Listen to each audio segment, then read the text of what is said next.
Good evening students. आज हम जो स्टार्ट कर रहे हैं वो कर रहे हैं factors affecting crystal field splitting energy. ठीक है ना। तो क्रिस्टल फील्ड स्प्लिटिंग एनर्जी मतलब डेल्टा नॉट, डेल्टा एसपी और डेल्टा टी। ठीक है ना। हम यही पढ़ेंगे। टेट्रागोनल हम नहीं पढ़ते क्योंकि कोई मीनिंग नहीं है, बट ये हमारे जो है वो काम के, तो हम इसके बारे में बात कर रहे हैं। तो डेल्टा जो क्रिस्टल फील्ड स्प्लिटिंग जो एनर्जी है, अच्छा डेल्टा नॉट को याद है 10 DQ भी हम कहते हैं, ध्यान रखना ना। तो एक चीज ध्यान रखना, तो फैक्टर्स इफेक्टिव में कौन कौन से मेजर फैक्टर्स, हम मेजर फैक्टर्स की बात कर रहे हैं जो हमारे काम के हैं। ठीक है ना। हमारे सिलेबस को कवर करते हैं। यूं तो बहुत सारे छोटे छोटे फैक्टर्स आ सकते हैं, लेकिन मेजर फैक्टर्स जो है वो हमारे पास ये 4 फैक्टर्स लिखे मैंने। सबसे पहला फैक्टर्स तो क्या होगा, आप खुद ही बता दो किस पे डिपेंड करना चाहिए। जो क्रिस्टल फील्ड स्प्लिटिंग एनर्जी है सबसे पहले डिपेंड करेगी किसके ऊपर, नेचर ऑफ लिगेंड के ऊपर। लिगेंड कैसा है, ठीक है, सबको पता है, स्ट्रॉन्ग फील्ड है, वीक फील्ड है, तो डेल्टा नॉट क्या होगा, या डेल्टा की वैल्यू क्या हो जाएगी, अलग अलग हो जाएगी। CFSC की वैल्यू अलग अलग हो जाएगी, क्रिस्टल फील्ड स्प्लिटिंग की एनर्जी अलग अलग हो जाएगी। ठीक है ना। तो दूसरा आ सकता है क्या, मेटल आयन पे चार्ज कैसा है ना। जितना चार्ज होगा वो उतना ही अट्रैक्ट करेगा। जैसे मैंने कहा था, कोबाल्ट +3 में ऑक्सीजन डोनर भी क्या हो जाता है, स्ट्रॉन्ग फील्ड लिगेंड हो जाता है। ठीक है ना। नाइट्रोजन और कार्बन तो होता ही होता है, ऑक्सीजन डोनर भी हो जाता है, लेकिन अगर हम बाकी वाले की बात करें तो उसमें अमोनिया जो होता है वो स्ट्रॉन्ग होता है, लेकिन वाटर वीक फील्ड हो जाता है। ठीक है। डिपेंड करते हैं किसके ऊपर, nature of charge on CMI। फिर एक और फैक्टर आता है nature of CMI। Nature of CMI का मतलब CMI जो है, मेटल आयन जो है वो खुद कैसा है, वो किसको बिलोंग कर रहा है। याद है 3D series, 4D series, 5D series. तो मैंने बताया था 3D सीरीज में तो क्या होता है, स्पेक्ट्रोकेमिकल सीरीज अप्लाई होती है, बट 4D और 5D में क्या होता है, न्यूक्लियर चार्ज इतना बढ़ जाता है कि ओनली क्या होता है वहां पे, कौन सा कैरेक्टर अपियर होता है उनका, ऑलमोस्ट सारे लिगेंड स्ट्रॉन्ग फील्ड की तरह बिहेव करते हैं। ठीक है, ये हमने पढ़ा था। ठीक। फिर आता है ज्योमेट्री ऑफ कॉम्प्लेक्स। आपको पता ही है, स्क्वायर पैनल कॉम्प्लेक्स होने पे डेल्टा जो की वैल्यू है, क्रिस्टल फील्ड स्प्लिटिंग एनर्जी की वैल्यू वो अलग होती है, जो 1.3 टाइम्स होता है डेल्टा नॉट के। ऐसे कैसे टेट्राहेड्रल अगर हमारे पास ज्योमेट्री है तो उसके जो टेट्राहेड्रल की जो वैल्यू होगी 4.9 टाइम्स ऑफ डेल्टा नॉट होता है। तो ये हमारे पास जो है मेजर फैक्टर्स हैं। फिर चिलेशन में ये बहुत सारे इफेक्ट आ जाते हैं ना, हम उसकी बात नहीं करेंगे। तो इसमें हम सबसे पहला जो पोर्शन लेके चल रहे हैं, नेचर ऑफ लिगेंड। ठीक है। नेचर ऑफ लिगेंड में पहले ही बता चुका हूं, क्या लिखा है मैंने नेचर ऑफ लिगेंड में। सबसे पहली कंडीशन क्या है, CMI जो है वो सेम होनी चाहिए अगर हम कंपेरिजन कर रहे हैं तो। ठीक है ना। CMI सेम हो, उस पर चार्ज भी सेम हो। ठीक है। CMI भी सेम हो, चार्ज भी सेम हो और कोऑर्डिनेशन नंबर भी सेम हो, तब तो हम कंपेयर कर पाएंगे, है ना। तो ये फैक्टर अगर आइडेंटिकल है तो हम क्या देखेंगे, तो हम देखेंगे कि जो डेल्टा होगा SFL का, स्ट्रॉन्ग फील्ड लिगेंड का, वो ज्यादा होगा किसके कंपेरिजन में, वीक फील्ड लिगेंड के कंपेरिजन में। ये हमें पहले से ही पता है। और हमें ये भी पता है, अगर मैं स्पेक्ट्रोकेमिकल सीरीज की बात करें तो उसमें कार्बन डोनर सबसे स्ट्रॉन्ग होता है, SFL में आता है, फिर नाइट्रोजन, फिर ऑक्सीजन और फिर हेलोजन डोनर। ये मैंने एक ऑर्डर लिख दिया है स्ट्रेंथ ऑफ लिगेंड का। ठीक है ना। तो कार्बन डोनर सबसे स्ट्रॉन्ग और हेलोजन डोनर सबसे वीक में आता है। तो इसका मैंने एक एग्जांपल ले लिया, देखो बहुत ही इंटरेस्टिंग एग्जांपल है। मैंने लिया FeCN6, FeNO2, NH3 और H2O। यहां पे देखिए तो Fe में सभी पे चार्ज देखे तो क्या है, +3 है, ये भी +3, ये भी +3 और यहाँ पे भी क्या है, +3। अब आप बात करो, कार्बन डोनर हो गया और स्पेक्ट्रोकेमिकल सीरीज में ऑर्डर में पता है, सबसे स्ट्रॉन्ग साइनाइड, उसके बाद इसमें नंबर आएगा NO2, फिर अमोनिया और सबसे वीक में कौन आएगा, H2O। तो जो डेल्टा नॉट का जो ऑर्डर आएगा इसका, तो डेल्टा नॉट का जो ऑर्डर आएगा वो सबसे ज्यादा किसका होगा, डेल्टा 1, फिर नंबर आएगा किसका, डेल्टा 2, क्योंकि स्ट्रेंथ अगर देखें सबसे स्ट्रॉन्ग लिगेंड साइनाइड, फिर NO2, फिर अमोनिया, फिर H2O। तो delta 1 greater than delta 2 greater than delta 3 और सबसे कम कौन होगा, डेल्टा 4। ठीक है। इसी तरीके से हमने CO+3 में एग्जांपल ले लिया यहाँ पे। ठीक है ना। CO+3 में, सॉरी, यहाँ पे प्लस ये न्यूट्रल लिगेंड होता है, इथाइलिन डायमाइन, है ना। यहाँ देखो डेल्टा 1 और डेल्टा 2। अच्छा, ये डोनर कौन है, ऑक्सीलेटो के अंदर डोनर होता है ऑक्सीजन और यहाँ डोनर होता है नाइट्रोजन। तो स्ट्रॉन्ग कौन होता है, नाइट्रोजन वाला। तो यहाँ पे जो CFSC की वैल्यू इसकी ज्यादा होगी। हालांकि इन ऑक्सीलेटो भी यहाँ पे स्ट्रॉन्ग फील्ड लिगेंड का रोल प्ले करता है, क्योंकि कोबाल्ट +3 है, याद रखना कोबाल्ट +3 है। तो यहाँ पे भी अगर हम हाइब्रिडाइजेशन की बात करेंगे तो वो क्या आएगा, D2sp3 आएगा। ठीक है ना। ये भी क्या होगा, इनर ऑर्बिटल कॉम्प्लेक्स होगा, लो स्पिन कॉम्प्लेक्स होगा। ठीक है ना। इधर भी वही कंडीशन, ये भी क्या होगा, D2sp3 होगा और ये इनर ऑर्बिटल कॉम्प्लेक्स होगा। और लो स्पिन कॉम्प्लेक्स होगा, ये ध्यान रखना। और अनपेड इलेक्ट्रॉन दोनों में क्या होता है, जीरो हो जाते हैं, तो दोनों ही क्या है, डायामैग्नेटिक का बिहेवियर करेंगे। तो ये हमारे पास इसका पोर्शन है, इसको एक बार बहुत ही स्पीड से लिख लो। सर लास्ट वाला फिर से बताना, ऑक्सिलेट ऑक्सिलेट में देखो, ऑक्सिलेट ओ डोनर है ना, ऑक्सिलेट में ऑक्सीजन डोनर होता है और इथाइलिन डायमाइड में नाइट्रोजन डोनर होता है। लेकिन कोबाल्ट प्लस 3 में मैंने कहा था ऑक्सिलेट ओ डोनर भी जो होते हैं वो ऑक्सीजन डोनर साइड वाले भी मोस्टली क्या होते हैं, स्ट्रॉन्ग फील्ड का बिहेवियर करते हैं। तो उस केस में इनर ऑर्बिटल कॉम्प्लेक्स बनाते हैं।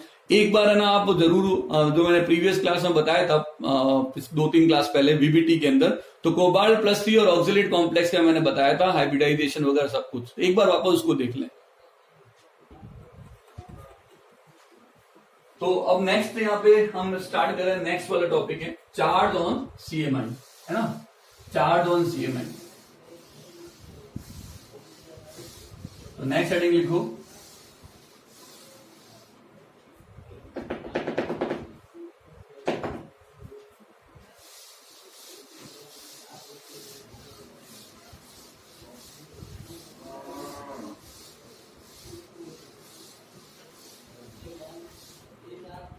चार्ज ऑन सीएमआई में देखो second point,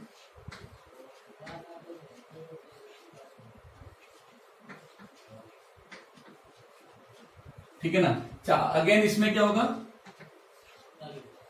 ligand coordination number, ये क्या होना चाहिए, ये सेम होना चाहिए, ठीक है ना। लिगेंड भी सेम हो, कोऑर्डिनेशन नंबर भी सेम हो, और मेटल जो होता है, मेटल ये भी सेम होना चाहिए। बट चार्ज जो होना चाहिए वो क्या हो, चार्ज जो वो डिफरेंट हो, ठीक है ना। तब हम बात करते हैं तो यहां पे क्या होगा, तो अब यहां पे देखना, अगर मेरे पास यहां पे पॉजिटिव चार्ज ऑन सीएमआई अगर बढ़ेगा तो बताओ क्या होगा, लिगेंड को वो ज्यादा अच्छे से अट्रैक्ट करेगा, ज्यादा करेगा तो स्प्लिटिंग क्या करेगा, ज्यादा करेगा, तो उसका जो डेल्टा होगा सी क्रिस्टल फील्ड स्प्लिटिंग एनर्जी वो भी क्या हो जाएगी, ज्यादा हो जाएगी। ये बड़ा इंपॉर्टेंट पॉइंट है, ये अपने को ध्यान रखना है, ठीक है। अब देखो कैसे, अब इसका एग्जांपल ले लेते हैं। सपोज करो मेरे पास क्या Fe है, ये Cn है, ये होल 6 है। ये अब आप लोग बताओगे इसमें ज्यादा कौन होता है, ये -4 है और Fe Cn होल 6 -3, इनमें बताओ डेल्टा नॉट की वैल्यू किसकी ज्यादा होगी, ठीक है ना।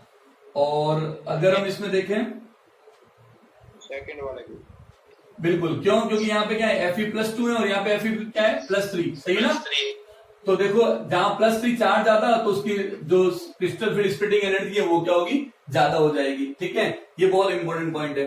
फिर हमारे पास क्या आएगा, Fe और अमोनिया का कॉम्प्लेक्स लेते हैं, FeNH3 होल 6 +3, और यहां पे आएगा क्या FeNH3 होल 6 और +2।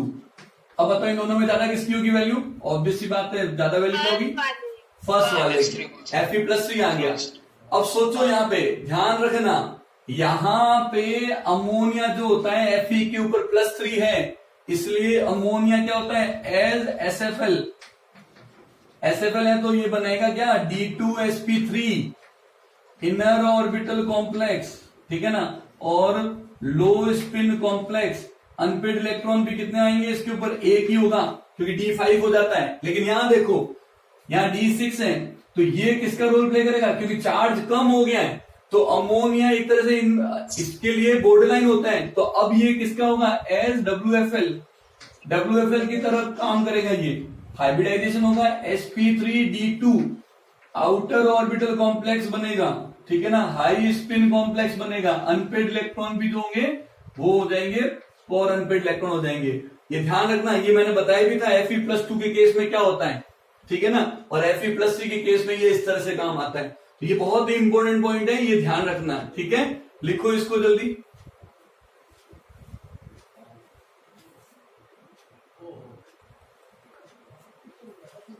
अब देखो नेक्स्ट यहां पे क्या आएगा,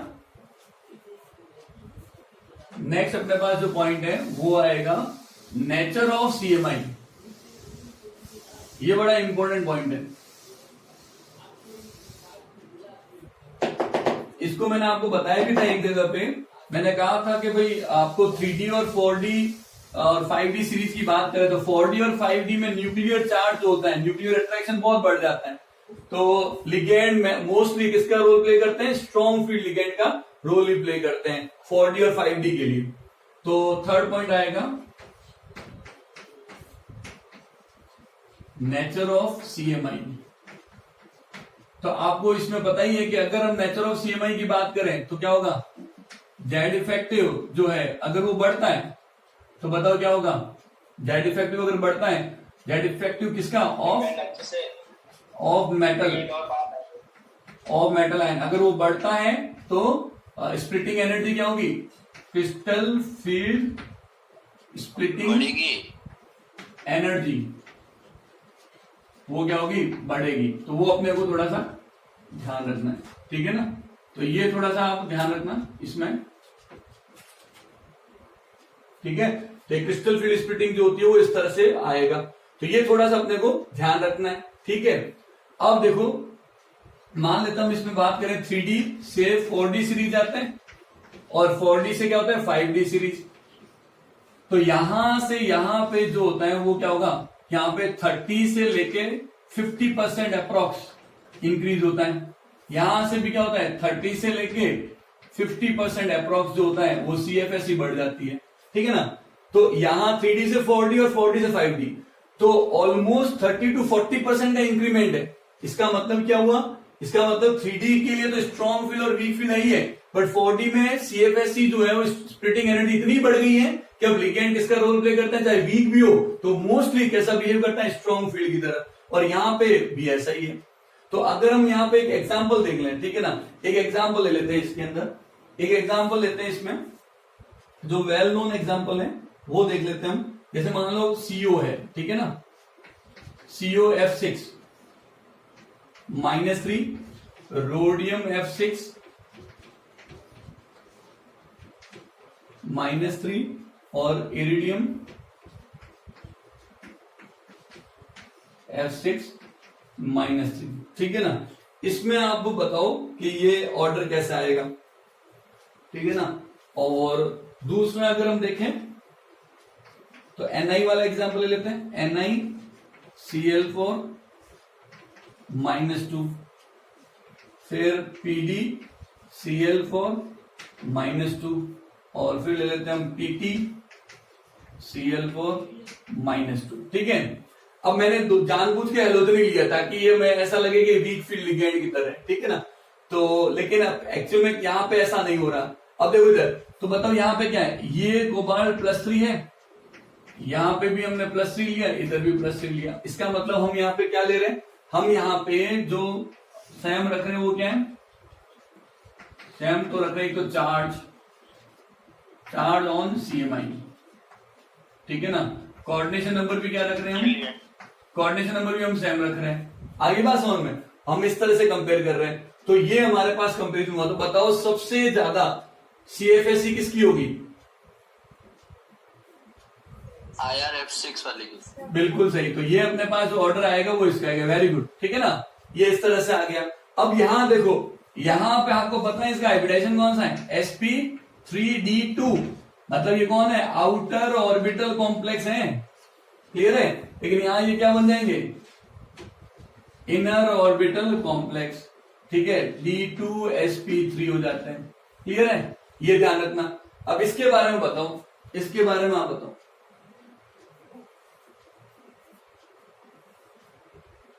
सर PT ही होगा। हाँ, ऑब्वियस ही बात है, PT ही होगा। लेकिन अब देखो यहां पे बड़ा इंटरेस्टिंग पॉइंट है। और अच्छा, इसमें बताओ म्यू की वैल्यू कितनी हो सकती है? देखो D6 मतलब 3D6 4D6 5D6, ठीक है? अनपेड इलेक्ट्रॉन यहां पे कितना आएगा?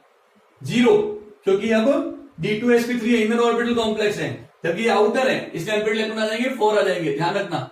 4। और यहां देखो, यहां पे इधर से इधर जो है वो क्या हो रहा है? ये जो हाइब्रिडाइजेशन है ये बड़ा इंटरेस्टिंग है। ये तो sp3 होगा, sp3, और अनपेड इलेक्ट्रॉन इसमें कितने आ जाएंगे? 2। लेकिन इन दोनों में हाइब्रिडाइजेशन क्या हो जाता है? dsp2। ये कॉम्प्लेक्स टेट्राहेड्रल है और ये कॉम्प्लेक्स हमारे पास आ जाएगा स्क्वायर प्लेनर, और ये हमारे पास अनपेड इलेक्ट्रॉन के पास क्या हो जाएंगे, ये हो जाएंगे 0, तो ये डायामैग्नेटिक हो जाते हैं, और ये वाला जो है पैरामैग्नेटिक होगा। This is very important point, ठीक है, ये ध्यान रखना, लिखो इसको, और कोई कंसेप्चुअली डाउट हो तो पूछो भी। अब देखो आगे देखते हैं, नेक्स्ट जो आएगा पॉइंट वो क्या है, नेक्स्ट आएगा geometry of complex.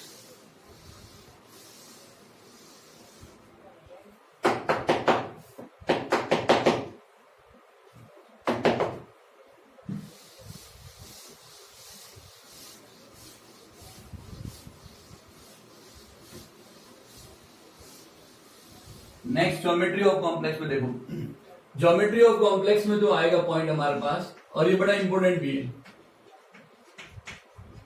Geometry of complex. तो आपको पता ही है कि जो डेल्टा स्क्वायर प्लेनर कॉम्प्लेक्स है उसका डेल्टा सबसे ज्यादा, फिर ऑक्टाहेड्रल कॉम्प्लेक्स, और फिर क्या होगा टेट्राहेड्रल का, ये हमारे पास ऑर्डर रहता है। इनका रिलेशन भी हमें पता है कि डेल्टा जो एसपी होगा वो 1.3 टाइम्स ऑफ डेल्टा नॉट, ठीक है, और डेल्टा जो हमारे पास जो होगा वो जो टी टेट्राहेड्रल होगा वो होगा 4/9 डेल्टा नॉट। इस तरह से हमारे पास ये वैल्यू आएगी, ठीक है, तो ये अपने को ध्यान रखना है। तो ऑलरेडी ये पता ही है सभी को, इसमें कुछ ज्यादा है नहीं, तो अब इसमें एक एग्जांपल देख लेते हैं हम, और उसको हम कंपेयर भी कर सकते हैं, बट इसमें एक चीज ध्यान रखनी पड़ेगी, लिगेंड वगैरह सब एक जैसे होने चाहिए, उसमें कोई चेंजेस नहीं आना चाहिए, ये ध्यान रखना। जैसे मैंने एक एग्जांपल ले लिया NiNO2 होल 6 -4 और NiNO2 होल 6 -2 होल 4 -2। अब बताओ इनका डेल्टा नॉट का ऑर्डर क्या आएगा,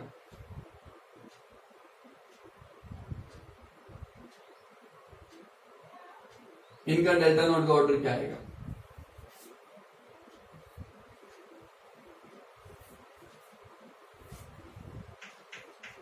फर्स्ट का ज्यादा होगा। फर्स्ट वाला ऑक्टाहेड्रल है, पहले ये तो बताओ कि ये कौन है, Ni वाला कौन सा है, सेकंड होगा। तो फिर सेकंड वाला। तो ये गड़बड़ी कैसे कर रहे हो भाई,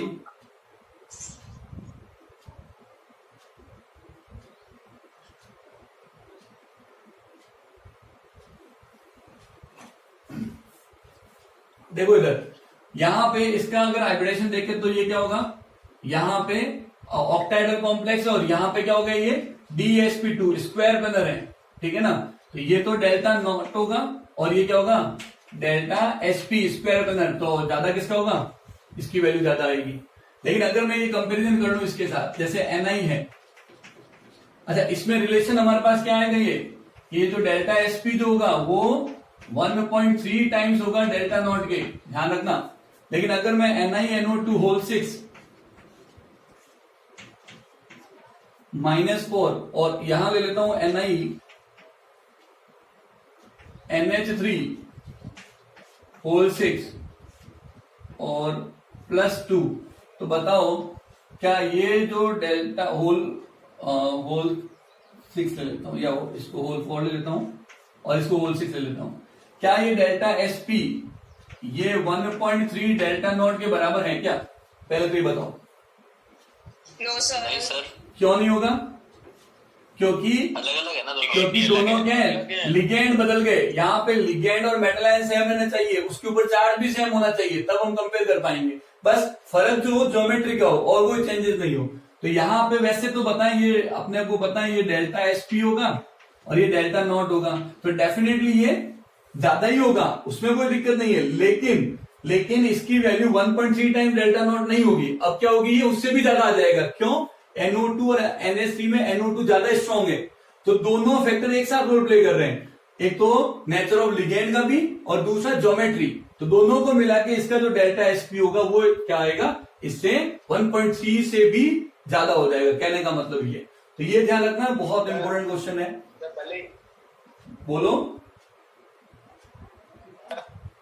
भले लिगेंड भी चेंज होगा फिर भी डेल्टा एक्स भी ज्यादा होगा डेल्टा नॉट।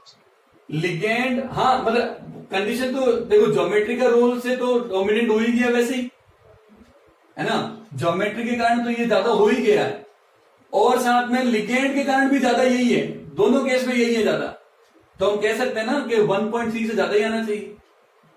ठीक है, अब एक क्वेश्चन है, ये लिखो, मैं एक क्वेश्चन दे देता हूं आपको।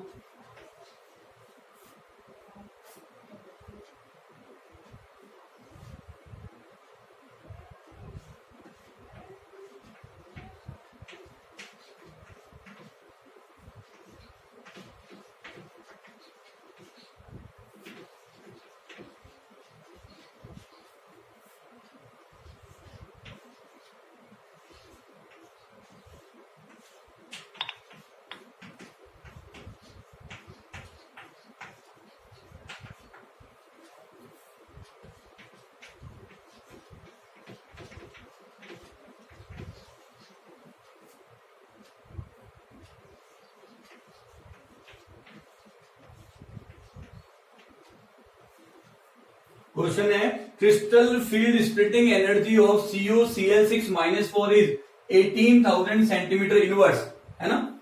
अच्छा, इसको हम कई बार जो है हमारे पास जो फॉर्मूला जो होता है, ये इनवर्स क्यों लिया वो बता देता हूं। हम लगता है डेल्टा को हम क्या लिख सकते हैं, hc/λ या hc न्यू बार, है ना। तो hc कांस्टेंट है ना, तो कई बार हम डेल्टा को न्यू बार के टर्म में सेंटीमीटर इनवर्स के फॉर्म में रिप्रेजेंट कर देते हैं। एनर्जी अगर निकालनी हो एग्जैक्टली तो हम इसको मल्टीप्लाई कर देंगे h इंटू सी से, तो हमारे पास वो एनर्जी के टर्म में आ जाएगा। तो रिप्रेजेंट हम इसको करते हैं किसके टर्म में, CFSE को सेंटीमीटर इनवर्स के फॉर्म में, तो कोई चेंजेस नहीं है, कोई फर्क नहीं है इसमें, तो ये ध्यान रखना। तो ये एनर्जी मान के इसको सोल्व कर लो। अगर एग्जैक्टली यूनिट एनर्जी की लानी है तो हमें h इंटू सी से मल्टीप्लाई करना पड़ेगा। तो ये अपने पास 18,000 सेंटीमीटर इनवर्स है। फाइंड CFSE ऑफ CuCl4-2, ये आपको कैलकुलेट करना है, करो इसको जल्दी। क्या आंसर आया? 8,000, वेरी गुड। किसका, खुशी का आया? हाँ sir. Very good. Previous question जो हमारे पास था उसमें CuCl6 माइनस कितना दे रखा था, -4 था। इसका जो CFSE दे रखी थी वो कितनी थी, 18,000, और CuCl4-2 ये निकालना था, ठीक है ना। इसका CFSE crystal field splitting energy निकालनी थी। ये D2, ये ऑक्टाहेड्रल कॉम्प्लेक्स है, ठीक है ना। तो ये हमारे पास जो है वो क्या दे रखी है, डेल्टा नॉट दे रखा, और यहां पे हमारे पास जो हाइब्रिडेशन है वो कौन सा है, sp3 टेट्राहेड्रल, तो ये डेल्टा T है। तो रिलेशन क्या आएगा, delta T equal to 4/9 delta nought, तो बताओ क्या होगा, 4/9 इंटू 18,000, तो ये आएगा 8,000 सेंटीमीटर इनवर्स, ठीक है ना। ये आ गया, तो ऑलमोस्ट ये सब क्या आ ही गया होगा, इजी सा क्वेश्चन है। इसके अलावा अगर हम बात करें तो ये भी डिपेंड करता है कि चिलेटिंग लिगेंड कौन कौन से होते हैं, वो थोड़ा सा स्ट्रांग होते हैं, ठीक है ना। वो जो उनकी जो CFSE है कंपेरेटिवली ज्यादा हो जाती है, लेकिन ये कोई उसका कोई एक फिक्स कंसेप्ट नहीं है, क्योंकि ये डिपेंड करता है। मान लो कार्बन डोनर आ गया तो डोनर साइड बदल जाती है, तो फिर वो चेंज हो जाएगा, ये ध्यान रखना। तो ये कोई प्रॉपर फैक्टर्स अफेक्टिंग CFSE में हम इसको नहीं पढ़ेंगे, क्योंकि प्रॉपर पॉइंट नहीं है ये, कुछ कुछ जगह पे थोड़ा बहुत दे रखा होता है, लेकिन ठीक है हम इसको नहीं देखेंगे, है ना। अब देखो इधर, क्योंकि स्पेसिफिक नहीं है, प्रिसाइज नहीं है, इसलिए हम उसको नहीं पढ़ रहे, तो ये थोड़ा सा ध्यान रखना। ये अच्छा क्वेश्चन है, इस तरह के क्वेश्चन एग्जाम में पूछे जाते हैं, ठीक है। अब हम नेक्स्ट पॉइंट जो है वो पढ़ रहे हैं, वो है, लिखो अगला point, stability of complex. Stability of complex, अब ये हम हेडिंग देख रहे हैं। तो स्टेबिलिटी ऑफ कॉम्प्लेक्स हम दो पार्ट में डिवाइड करते हैं, ये बड़ा इंपॉर्टेंट पॉइंट है, ध्यान रखना। स्टेबिलिटी ऑफ कॉम्प्लेक्स, तो ये दो तरह की स्टेबिलिटी हम डिफाइन कर सकते हैं इसकी, ठीक है ना।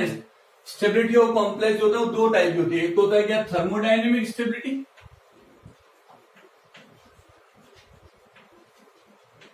थर्मोडायनेमिक स्टेबिलिटी, और एक होता है क्या, काइनेटिक स्टेबिलिटी। ठीक है ना, थर्मोडायनेमिक स्टेबिलिटी और एक होता है क्या, kinetic stability. Thermodynamic stability basically जो होता है वो क्या होता है, वो बेसिकली क्या करता है, इक्विलिब्रियम कांस्टेंट पे डिपेंड करेगा एक तरह से, इक्विलिब्रियम कांस्टेंट। और यहां पे क्या होगा, रेट ऑफ रिएक्शन से डील करता है, रेट ऑफ रिएक्शन। मतलब ये हुआ कि ये तो ये बताएगा कि इक्विलिब्रियम कांस्टेंट कैसा है पूरा फॉर्मेशन का और उसका डिग्रेडेशन का, और ये बताएगा कितना स्पीड से वो फॉर्म हो रहा है। तो दो तरह की स्टेबिलिटी आ सकती है कि काइनेटिकली कौन ज्यादा स्टेबल है, थर्मोडायनेमिकली कौन ज्यादा स्टेबल है।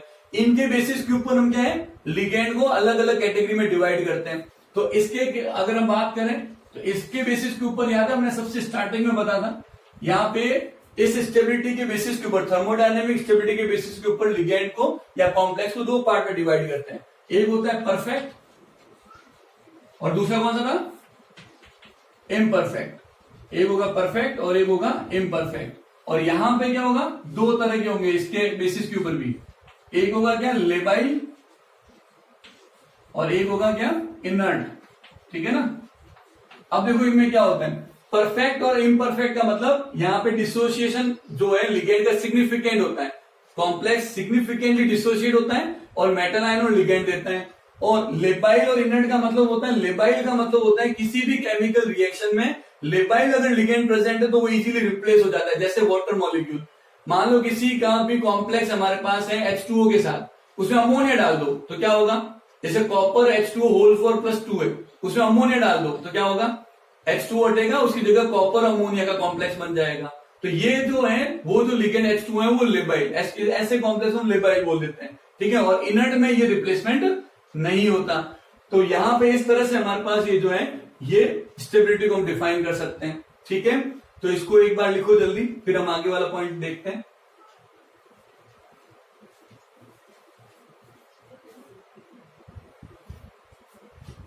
तो फिर हम यहाँ पे स्टेबिलिटी कांस्टेंट और वो भी एक बार साथ में पढ़ लेते हैं। ठीक है ना।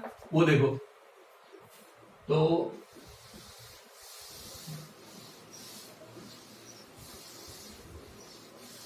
तो लिगेंड का जो फॉर्मेशन कांस्टेंट है या स्टेबिलिटी कांस्टेंट है वो क्या होता है उसके बारे में देख लेते हैं। सपोज करो मेरे पास एक लिगेंड है, ठीक है ना, ये M+N है, एक मेटल आयन, उसके साथ लिगेंड जो है वो कॉम्प्लेक्स बना रहा है। ठीक है। तो M+ और लिगेंड आपस में मिल रहे हैं, तो यहां पे हमारे पास जो है वो Ml और +N न्यूट्रल लिगेंड मान लेते हैं। तो इसका जो फॉर्मेशन कांस्टेंट है, M और एक लिगेंड अटैच हो रहा है, उसके कांस्टेंट को मैंने ले लिया K1। ठीक है। अगर मैं यहां पे इसी Ml +N, इसमें एक लिगेंड और आ जाएगा तो एक और हमारे पास कांस्टेंट आ जाएगा K2, और यहां पे देखो क्या होगा Ml2 +N, ये कॉम्प्लेक्स बन गया।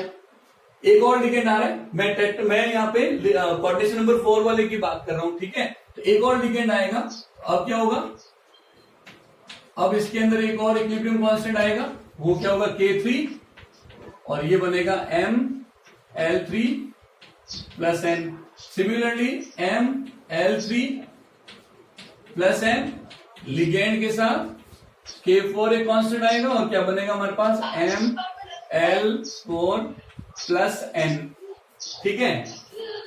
और सबको कंबाइन कर लेते हैं, सबको कंबाइन कर लेते हैं, 4 लिगेंड है तो यहां पे इसका कांस्टेंट ले लेते हैं, स्टेबिलिटी कांस्टेंट को बीटा ले लिया मैंने, तो Ml4 +N। ठीक है। तो अगर हम यहाँ पे K1, K2, K3, K4 को देखें तो बीटा जो हमारे पास आएगा वो कितना आएगा, K1 × K2 × K3 × K4। ये हम इक्विलिब्रियम में ऐसा पढ़ चुके हैं। ठीक है। तो ये हमारे पास आएगा। और वैल्यू की बात करें तो K1 जो होगा उसकी वैल्यू क्या होगी, क्योंकि हमें पता है मेटल आयन जो है उसका कोऑर्डिनेशन नंबर 4 है, तो अभी चारों के चारों जो साइट है वो फ्री है, तो लिगेंड के अटैच होने की प्रोबेबिलिटी यहां सबसे ज्यादा, फिर यहाँ थोड़ी साइड कम होती जा रही है, यहाँ कम होती जा रही है, तो लास्ट में अटैच होने की प्रोबेबिलिटी सबसे कम हो जाती है। तो जनरली K1 की वैल्यू सबसे हाई होती है, फिर K2 होता है, फिर K3 होता है, और सबसे कम कौन होता है? K4 होता है। आगे बात समझ में। और इस बीटा को ही हम क्या बोलते हैं? Stability constant. Stability constant. और अगर मैं इसको यहां पे के इनस्टेबिलिटी मतलब स्टेबिलिटी का ऑपोजिट इनस्टेबिलिटी कांस्टेंट की बात करूंगा तो वो 1 बीटा हो जाएगा। और इक्वेशन क्या हो जाएगी हमारे पास? ml4 प्लस n है, और वो जो है इस तरह से m प्लस n और 4 लिगेंड, ये हमारे पास होगा। और इसको हम क्या कर सकते हैं? के इनस्टेबिलिटी। तो ये इस कांस्टेंट के बेसिस के ऊपर हम समझ सकते हैं कि कौन क्या होता है। ठीक है, ये समझ में आ गया होगा। अब मैं यहां पे क्या करता हूं, इन सब की वैल्यू को भी एक बार लिख देता हूं। K1 क्या आ जाएगा हमारे पास? K1 equal to ml plus n divided bye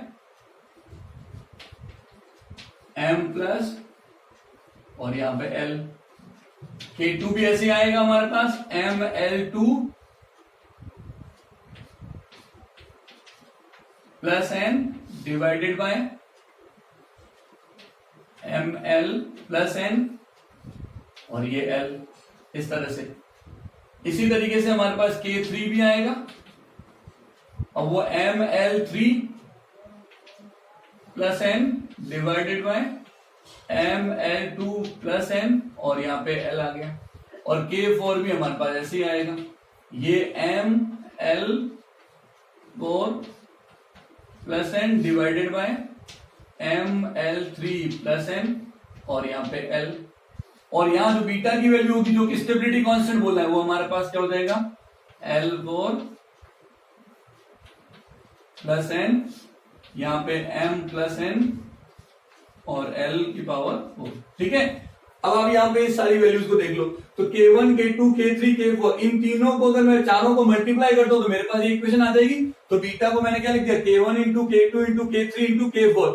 और यहाँ पे क्योंकि यहाँ पे कॉम्प्लेक्स फॉर्मेशन हो रहा है, तो इस पूरी वैल्यू बीटा की वैल्यू को हम बोलते हैं स्टेबिलिटी कांस्टेंट। ये ध्यान रखना। तो ये स्टेबिलिटी कांस्टेंट हो गया। और इसका उल्टा देखेंगे तो रिवर्स हो गई रिएक्शन। तो ये देखो, तो यहाँ पे ये इसका डिसोसिएशन होता है, तो ये इनस्टेबिलिटी कांस्टेंट बोल देते हैं, जो स्टेबिलिटी का ऑपोजिट हो गया। तो इनस्टेबिलिटी कांस्टेंट जो होगा वो क्या होगा? 1 बीटा होगा। और ये मैं बता ही चुका हूं K1 ज्यादा क्यों होता है, क्यों? सारी जो अभी साइड है ओपन है चारों के चारों, तो इसलिए सबसे ज्यादा प्रोबेबिलिटी है इसके साथ बॉन्ड बनाने की। ठीक है, तो ये थोड़ा सा ध्यान रखना, ये एक जनरल पॉइंट है। तो उम्मीद है ये सभी समझ में आ गया होगा आपको। ठीक है।